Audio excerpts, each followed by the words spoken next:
Hey, what's up, folks? Welcome back to On Texas Football. Welcome back to our way too early preview and breakdown of the Longhorns' upcoming opponents this week. Texas, Oklahoma. We'll be breaking it down. I'm lifetime Longhorns Rod Babers, joined by fellow lifetime Longhorn, young prodigy CJ Vogel, and this way too early breakdown brought to you by our good friends over at Flat Creek Estate Winery.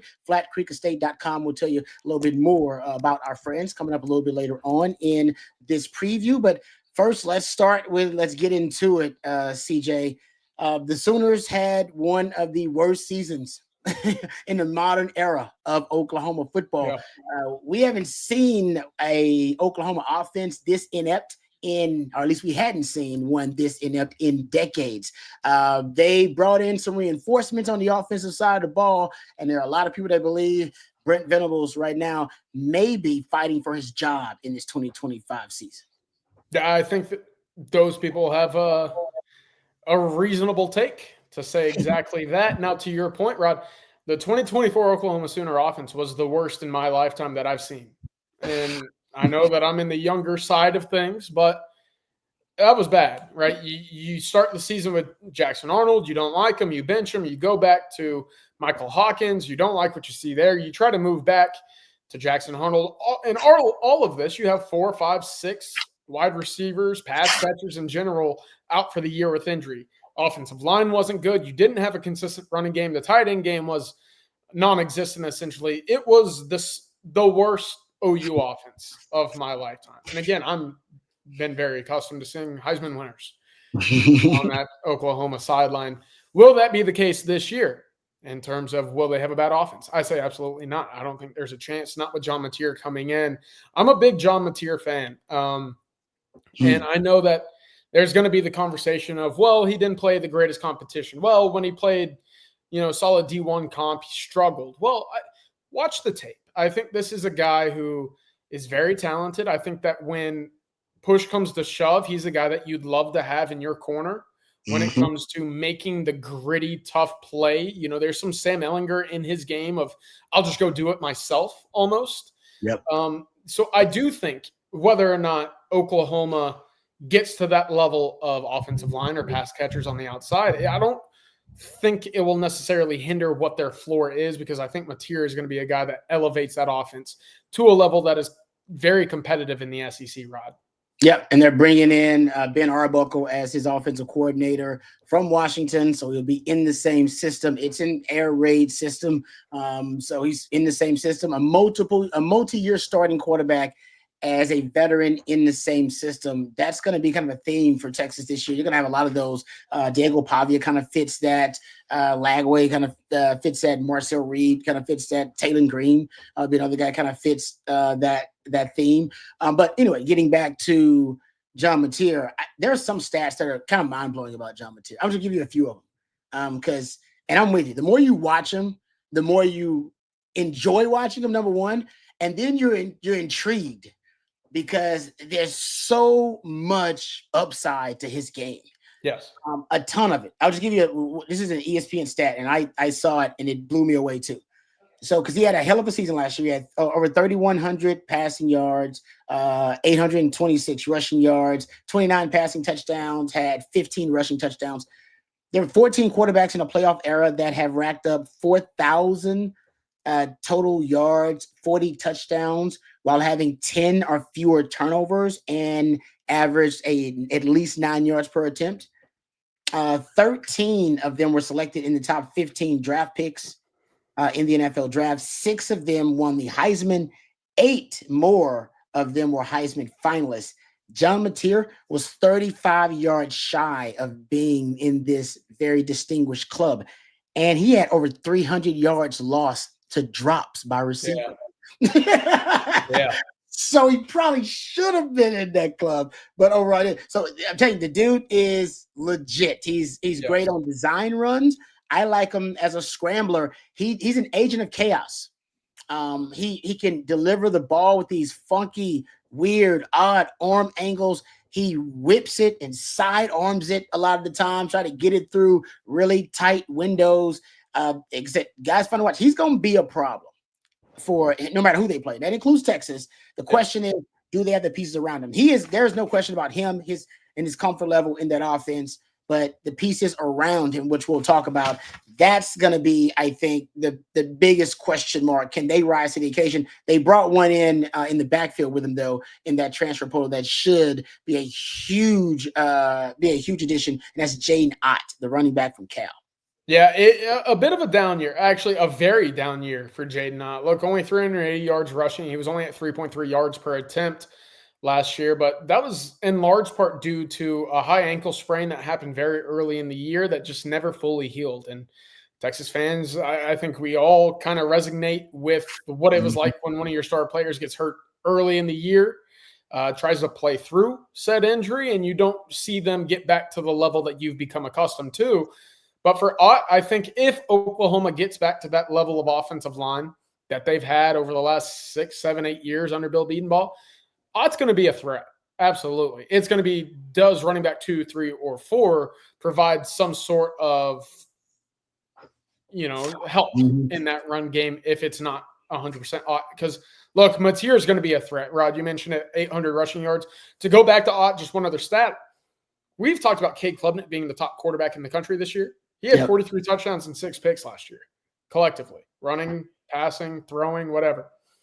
John Mateer last year, how about 44 touchdowns and 7 picks? So he's right on par. You could argue about level of talent, competition, et cetera. Point being, he produces and he takes care of the football. That's what you hope from your quarterback. But some of these pass catchers, I think, are going to be really interesting. The first one that comes to mind, and I got to talk with John Mateer in the Manning Passing Academy in Thibodaux, Louisiana, not too long ago. He said there's 2 guys that are really kind of catching his attention. The first, Giovanni Gibson out of Arkansas Pine Bluff. He was a 1,200-yard receiver in 2024. The other is Keontez Lewis out of Southern Illinois. 790, 800 yards receiving, 5 touchdowns. Look, say what you want about Arkansas Pine Bluff and Southern Illinois being where Oklahoma's kind of picking some of their talent from. Yeah. Production at the wide receiver at the position there, that should translate given that your quarterback can put the ball where it needs to. And so I think they're going to have a much better receiving core. And, of course, Isaiah Satania out of Arkansas, that's a track star coming out of high school. It was between Arkansas and Texas A&M. He ends up going to Fayetteville. This was a guy that was running an 11.3, 11.4. Really impressive track kid as well. So that high-flying offense for Oklahoma should be there again in 2024 or 2025, Rod.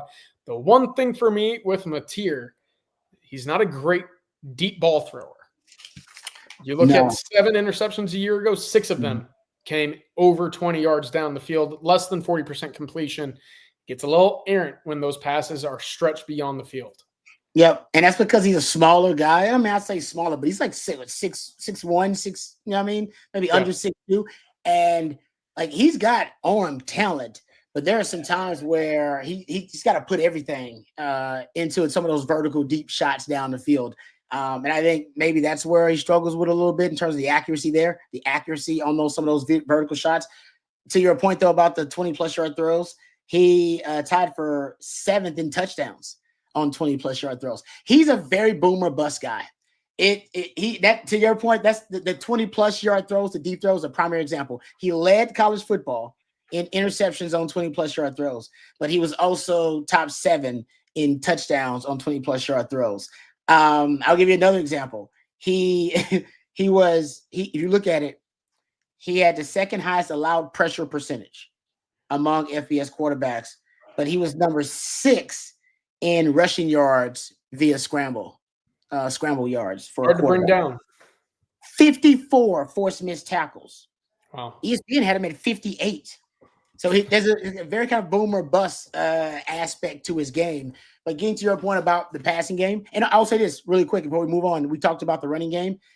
They do return their leading rusher from last year. Was it Javante Barnes, I believe was his name, something like that. So he can be a decent number 2. But the fact that your quarterback can run, I don't know how much they're going to run him. Last year, he ended up with total.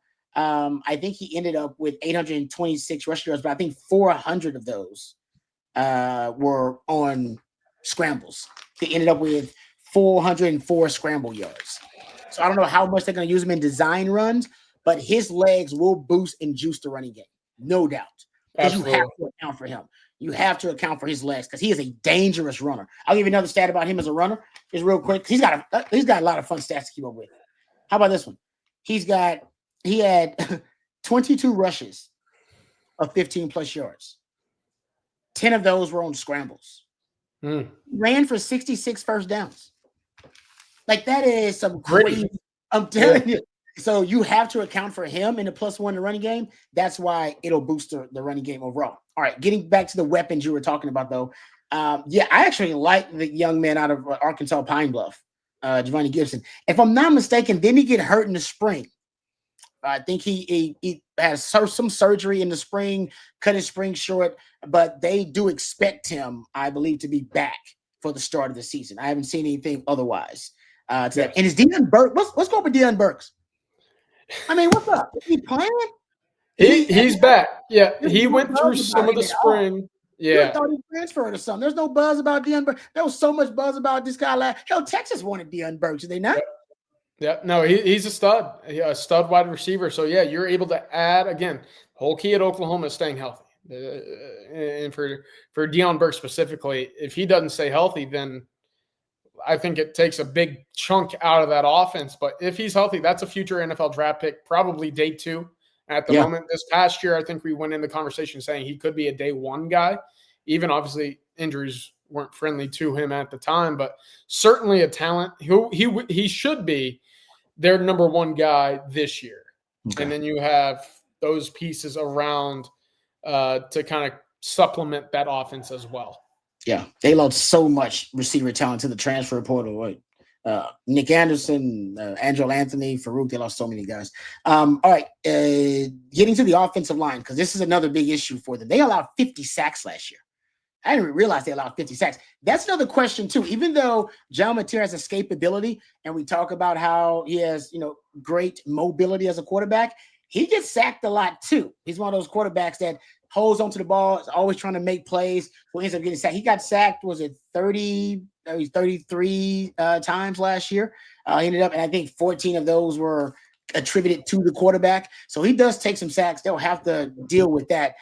This offensive line, they are bringing back a couple of, or at least they have a couple of pieces to build around. Number 1 would be, I hope I get his name right. He started 13 games last year. Fabichi Nawawu. If I screwed it up, I did not do it on purpose. I apologize. I was not being disrespectful. Nwaiwu. Sounded good to me. CJ's that'll be fine. But he's projected to be the right guard for them. And they brought in a center that started 10 games actually for Stanford. And ended up, I think, had over 1,100 snaps played there. And I'm gonna mess his name up too. Jake Mayukula. And I'm sure I messed that up too. I shouldn't even try it. But he's projected to be the center. And it looks like they also, from what I can gather, believe Derek Simmons, the Western Carolina transfer, is going to be the right tackle. So it looks like they got the right side, center to the right side. Looks like that pretty much is, at least projected wise, they have their pieces to build around. I'm not sure what they're going to do at left guard, and I'm not even sure if they figured out exactly what they're doing at left tackle from what I can gather. Yeah, it's going to be interesting. Talking with folks up there, they like Jacob Sexton a lot. I think this is a guy that's going to figure into that conversation on the left side somewhere. Is that tackle? Is that guard? We'll see. Does Michael Fasusi push for the left tackle spot? There you go. Yeah, it might be a bit of a stretch, given that I still think that there's some work left to be done before he was ready to be thrown into the fire in the SEC coming out of high school. But 5-star talent out of Louisville, really talented kid, very high ceiling there. But Rod, again, this unit has to be better for Oklahoma if they're looking to improve upon and perhaps even save Brent Venables' job this fall. Because that was, I talk about disappointing Oklahoma offenses in my lifetime. That was as disappointing an offensive line as I've seen under Bill Bedenbaugh and that OU staff. Yeah, there's no doubt. I agree with that. Tight end, they did lose a tight end via the transfer portal. Bauer Sharp. Yes, Bauer Sharp Which left. I think OU fans would be pretty content with. I think that by the end of it, the tight end position was basically one of those where they were saying this this is bad. We got to start fresh a year ago. So Bauer Sharp's off to LSU. We'll see if that position becomes a strength or any sort of threat in 25. Brought in some transfer portal options. Carson Kent and Will Huggins, I believe, are some of the names they brought in via the transfer portal. We'll see if they can find who are their kind of number one tight end.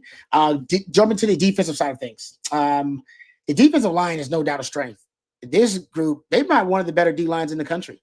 When you look at it in its totality, you look at the interior, look at the edges. I think you start with the interior because I believe the interior group they have, it might be, I think, the strength of maybe the entire defense because they got some dudes there. It starts with Dominique Williams. We've talked about him, the transfer from TSU, but guy's going to play on Sundays. I mean, guy's an NFL player. They also have David Stone, who was a top recruit that they brought in a couple of years ago. He's figured to be into the rotation. Grayson Halton is another name that I've heard a lot about. Matter of fact, Pro Football Focus loves him. He had how about this? A 13.6% pressure rate.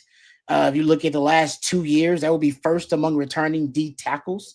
And he has a 12.5% pass rush win rate. That would be first among power forward D tackles. So throw that guy in the mix. And there's Jaden Jackson, who's a guy that played almost 400 snaps for him as a true freshman. Yeah, they got some dudes now in the interior.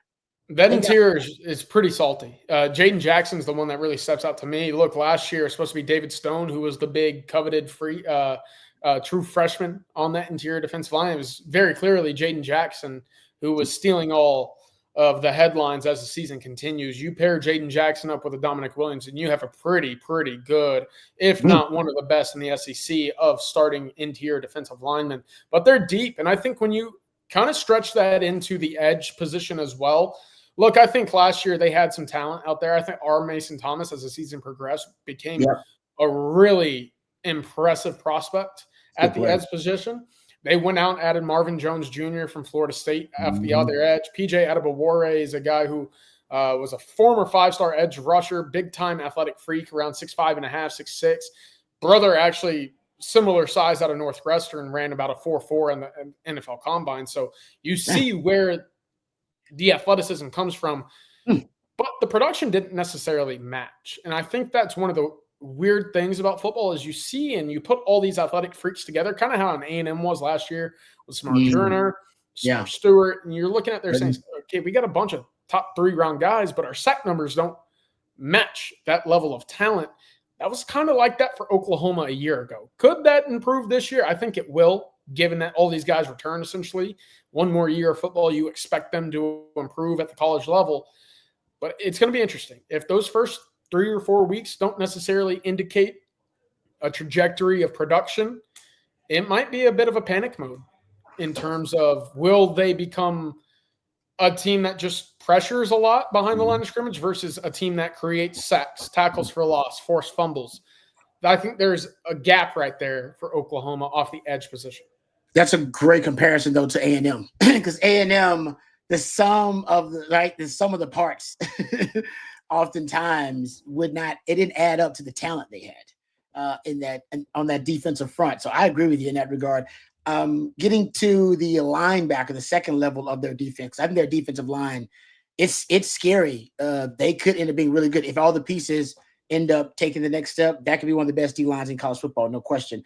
Behind them, they lose Stutzman, the stud, with them for many years. Kip Lewis, third leading tackler last year. He returns. They also expecting Kobe McKenzie to be a young player that steps up for him in that linebacker role. I'm probably going to mess this name up. I apologize. Omosigo.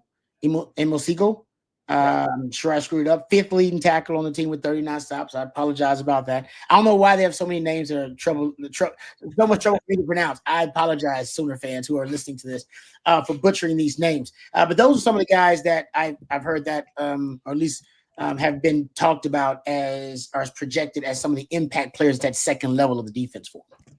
Yeah, I think they really like this linebacking group. And again, will it be better without a Danny Stutzman? I don't think it's outrageous to say yes. Kip Lewis, Kobe McKenzie, two guys Texas was certainly in on in their recruitments over the last few years. Kip Lewis out of Carthage, I think, is one of those guys that you don't see in terms of their younger production, yet will hit you just square in the face and make their presence known immediately upon getting to a point where they're comfortable. And Kobe McKenzie, he was very comparable at the time to now Cowboys linebacker Kenneth Murray. So about 6'3", 240. Big kid coming out of high school. They're really high in their linebacking core. The question for me, Rod, I want to get your thoughts. Is this secondary going to be OU secondary of old, or will we see Oklahoma continue to put together the steps necessary to a complete defense? Because I think Peyton Bowen, Eli Bowen is a really, really good start to that secondary, especially with Eli Bowen, who at one of those cornerback spots was a big surprise last year in terms of Peyton was the star out of Denton Geyer, but it was Eli that maybe had the quicker start to some notoriety with Oklahoma fans. Oh, there's no doubt. He was a top 20, one of the top 25 highest graded cornerbacks in the country by Pro Football Focus last season. Talking about the cornerback, Eli Bowen, as a true freshman, 81.9 Pro Football Focus overall grade. 78 coverage grade, was the second best for a true freshman behind Leonard Moore at the cornerback position. It's pretty good.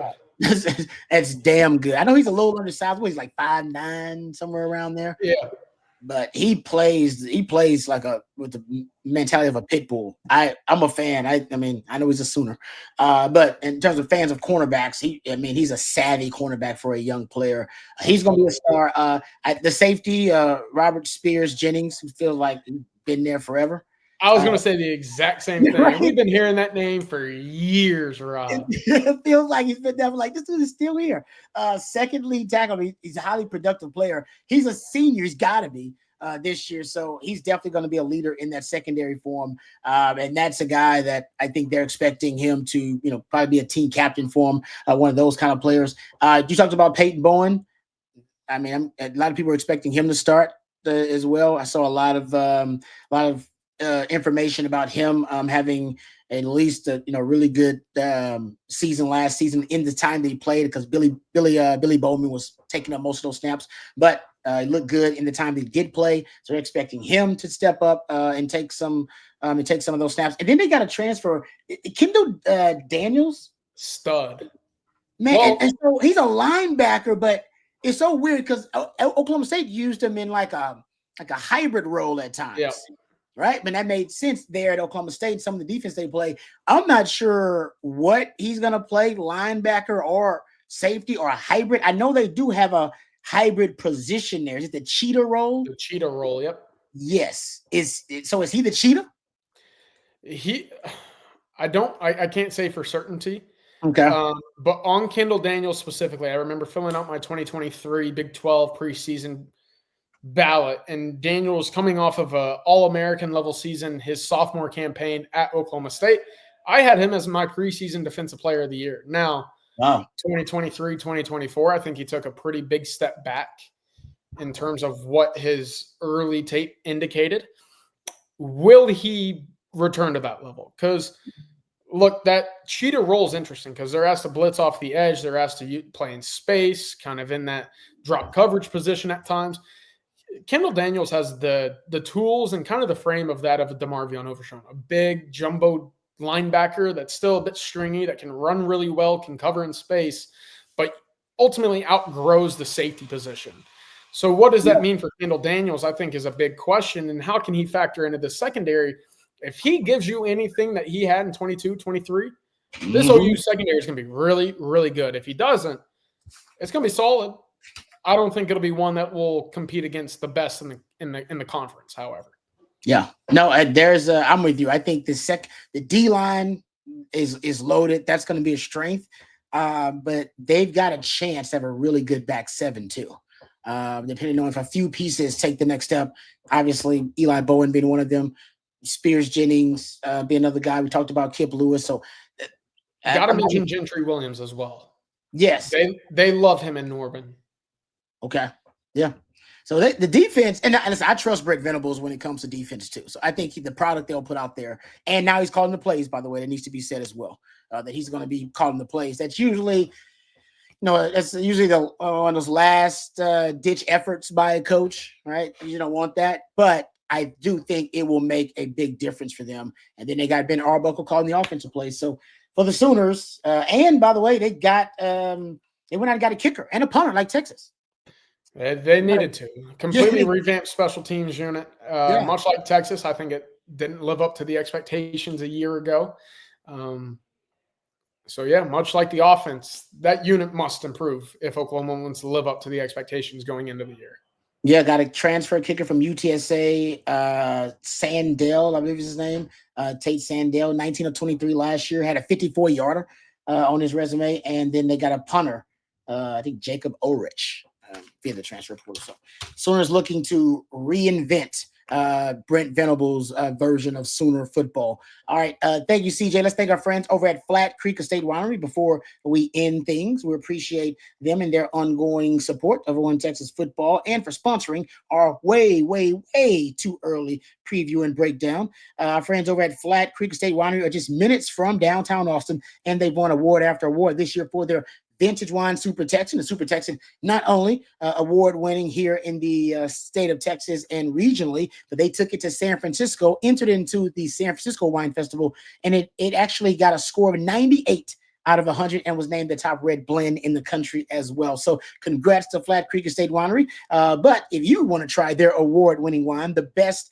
in Texas, but also the best in the country, you can get it at our local Specs. You have to have it also at HEB. I saw a display at our local Central Market here in town, so the word is getting out about the great wine over there at Flat Creek Estate Winery. They also have a gorgeous venue with barbecues and wine tastings every single weekend, perfect for a day date with your significant other or a weekend getaway with your significant other. That's Flat Creek Estate Winery, flatcreekestate.com. Thank you, CJ. Appreciate all of the knowledge. Appreciate the breakdown.